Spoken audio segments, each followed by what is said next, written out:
22 states on alert this morning. Look at that map right there. Thousands of flights are already canceled. And look at the New Jersey coast. These are drone shots coming in right now from Belmar, New Jersey. We just lost it for a sec there. Beautiful. But they are working so hard to protect the beaches because they are worried about Hurricane Sandy-like flooding. Oh, yeah, the quiet before the storm. That blizzard warning in effect from Washington to New York. This storm affecting more than 70 million people. The Washington area expected to be hardest hit. It could be the biggest snowstorm in nearly 100 years. Here's a live look right now at the radar. It shows just how big the storm is.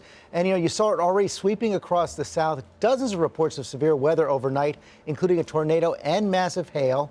We do have full team coverage this morning from all across the storm zone.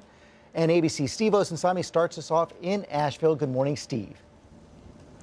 Good morning to you, George. As you can see, it is really coming down. When we got here to town just a few hours ago, these streets were bare, but take a look at it now.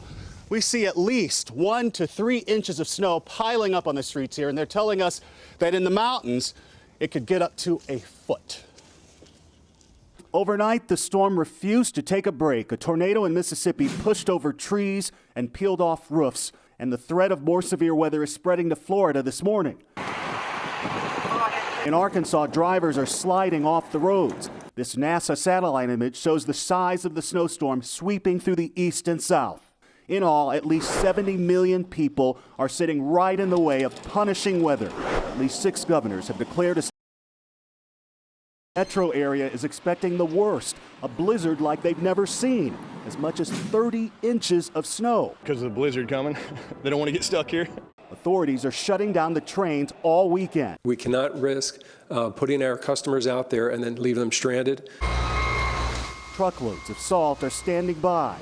In the NFL, the Carolina Panthers have been forced to cancel a pep rally ahead of Sunday's NFC Championship game, while families worried they could be stuck for days clear out supermarket shelves. There were long lines for food and water at this Trader Joe's in D.C. They were only allowing 10 people in at a time. Take the next 10. This hardware store in Virginia had to put a limit on the amount of snow equipment that each customer could buy. The fastest moving thing has been the snow shovels. We're down to like our last few of them. Authorities here trying to get the word out to families to stay inside because underneath all of this snow, which is as beautiful as can be, is quite dangerous ice. George and Robin. Well, you can already see it picking up there in Asheville. We can. And George, as we said, Washington really expected to get slammed from this storm. As much as 2 feet of snow there. One of the worst storms in that city's history. And Rob is in our nation's capital for us this morning. Good morning, Rob.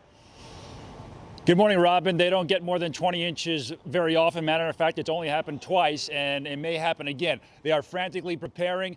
Depots like this at departments of transportations across much of the east are going to be frantically battling this storm, which really is growing rapidly, and the snow is going to be coming down quickly, too. So they're going to have a hard time keeping up. Look how big this is. The snow is already getting into Virginia, and the backside of this already bringing snow and power outages to parts of Arkansas. The storm will head up the east coast, and we've got blizzard warnings now that are posted from D.C. all the way up to New York. Here's a storm. It gets to the coastline and it really intensifies there. It taps that moisture, taps that heat content, and throws all that into the cold air. A foot or better in Philadelphia, could get that much in New York City, could get over 2 feet, especially southwest of Washington, D.C., and that certainly would make it historic. Schools are closed today, and the federal government is shutting down at noon. That is right around when the snow is expected to start, and blizzard warnings then up right through Sunday morning, not to mention the winds, George. They are going to be intense not only here, but along the coast.